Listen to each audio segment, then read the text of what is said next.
Hello, and welcome to this reflection on our shadows and esotericism. In this video, I want to review the concept of the psychological shadow, not only as a useful construct for understanding our individual psyches, but also of our collectives, the social groups we identify with. Along the way, we'll consider the dynamic interplay between the shadow and the persona, the trouble it can generate for us and others, and the more basic issues underlying those dynamics. Finally, we'll consider how the inner work of esoteric paths can be helpful with these matters. Most people in the esoteric world are somewhat familiar with the concept of the psychological shadow put forth by the psychologist Carl Jung. It's the aspect of the psyche that is composed of all the potentials of thinking, feeling, and acting that one is driven to reject as bad, wrong, ugly, dangerous, silly, useless, and even things regarded as too good or beyond one's innate abilities. The urges and decisions to make these rejections happen at semi-conscious and subconscious levels. They result from mental habits created by our familial and cultural conditioning and by our instinctive need to belong and identify with the human beings closest to us. The process is also affected by our familiarity with our uniqueness as physical, emotional, and intellectual beings. For example, we tend to embrace those things we believe are natural talents and reject those things that we find more difficult for ourselves than they seem to be for others. By the time we're in puberty, our individual shadows are already significantly developed, and they grow larger and more characteristic as we navigate through the challenges of adolescence. The shadow has attained full maturity when, as an adult, one holds clear, consistent convictions about who one is and is not. But all one's rejections have not made those potentials disappear from the psyche. Rather, everything that is judged as not me has been forcibly hidden in the shadow. Furthermore, because these rejections are against parts of us that are real and natural, they have entailed psychological violence from both the world around us and ourselves, at the very least shaming, sometimes accompanied by more severe forms of punishment and abuse that have seemed necessary to reinforce the desired identity. So, formation of identity requires the development of psychological mechanisms to persistently conceal the shadow from view by the ego and by others. Defense mechanisms like denial, repression, and projection are necessary because the appearance of the shadow is threatening to the persona, the self-image, the psychosocial mask created by our egos and our conditioning. The shadow's emergence inherently exposes the falseness and superficiality of the persona and the vulnerability of the ego. Thus, our sense of who and what we are is shaken, and we feel the risk of being revealed to others as fake, inauthentic, ingenuine, and therefore less trustworthy, less welcome in whatever groups we are driven to identify with. These circumstances re-evoke past trauma inflicted on us by ourselves and others in the persona's formation, and they threaten to lead to more abuse to reinforce what we and others believe the persona should and should not be. At every step, we can see how the individual and society, whether as small as a family of origin or as large as a nation, are inextricably interwoven with each other. They are, in fact, interdependent upon each other. Neither exists without the other. Neither attains its identity without the other. We can therefore see how every distinct social unit, like a family, a club, a city, a political party, or a nation, each has its own collective shadow, a corporate not us that is composed by the overlaps of the not me among individual members.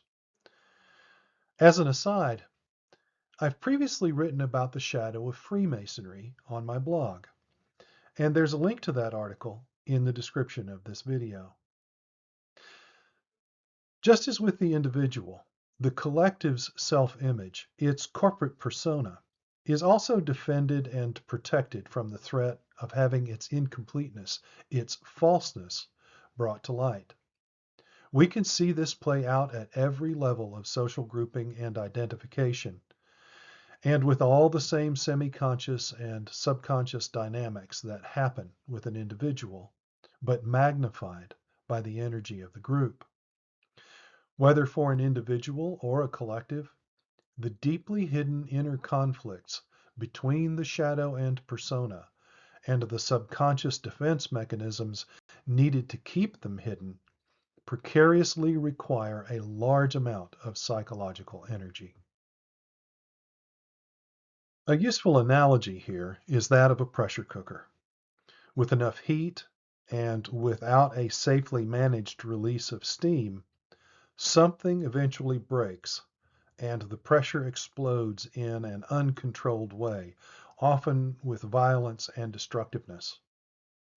Likewise, individuals or collectives with significant dissonance between the persona and the whole truth of their humanity eventually erupt in irrational, bizarre, disturbing, disgusting, and harmful behavior. Such behavior can range from private delusions to brief outbursts of interpersonal hostility to wars and the most heinous and even genocidal episodes in human history. Because the individual or collective is being overwhelmed by a blast of content from the shadow, its defenses are likely to include denying that anything unusual is happening, or minimizing the severity of the behavior, or rationalizing and justifying its extremeness as a necessary and perfectly reasonable response to imagined or exaggerated circumstances that distract from or mask the actual crisis. All too often, in both individual lives and our collective experience, these blasts of shadow content through the veil of the persona cannot be stopped. We may even be aware of them, shocked and horrified by how little can be done to moderate them. Like a volcanic eruption, an earthquake, a flood, or a fit of vomiting, it seems they must run their course, revealing the long hidden truths until the energy is spent. The more extreme an outburst, the more likely it is to be followed by a post-climactic collapse with some degree of awareness that the behavior was a wild departure from the norms of the individual's or collective's persona. This recognition is typically accompanied by feelings of remorse and sadness, which might or might not also be felt for others negatively affected by the behavior. And there is almost always a temptation to reinvest in the defense mechanisms that contributed to the crisis, rather than engage the opportunity to deeply examine the persona and the ego behind it, and contemplate building a new way of being that is healthier, truer, more whole, and more harmonious. I bet you can think of examples of individuals or collectives who have demonstrated all these dynamics, both the unhealthy and the healthy, including yourself and collectives you've identified with. In fact, If you take a moment to think about it, you could probably identify at least a few individual and collective expressions occurring in your world right now. It's important for us to do this because it can make it possible for us to learn the warning signs that urge us to remember the incompleteness of our personas, the reality that they are accompanied by shadows, and the tension that can grow between them. Even better, we can learn to remain mindful, to be less forgetful of our personas and shadows, more awake to and welcoming of the whole truth of our being, and therefore more engaged in consciously healing our wounded souls and discovering and integrating the mystery of ourselves. When we don't do so, then we're running a greater risk of individually and collectively hurting ourselves and others as we repeat the pattern of destructive outbursts and participate in collectives that also repeat them. After all, we're only human, with all the uncertainty, complexity, and confusion that goes hand in hand with all the wonder, beauty, and joy of existence in this world. The relevance of these matters to esotericists becomes clear when we consider the great dictum of the Western mysteries, know thyself. In fact, longer versions of the saying declare that we must know ourselves if we are to know anything of the divine and nature. The Kabbalists' Tikkun HaNefesh, meaning healing of the soul. The Sufis' Tazkiyah, meaning purification of the self. The Rosicrucians' great work. The Freemasons' perfecting of the ashlar and recovery of the lost word. And the Martinists' reintegration are all examples of how esoteric traditions urge us to search and nurture the depths of our hearts and minds and be transformed by the spiritual essence in which we are rooted. Actually, there is no hope of any lasting peace and well-being at either individual or collective levels without that very last part about realizing our shared spiritual essence. From a mystical perspective, the illusion of separation from each other, from nature, and from the divine is the most basic issue underlying all the folly and turmoil previously described.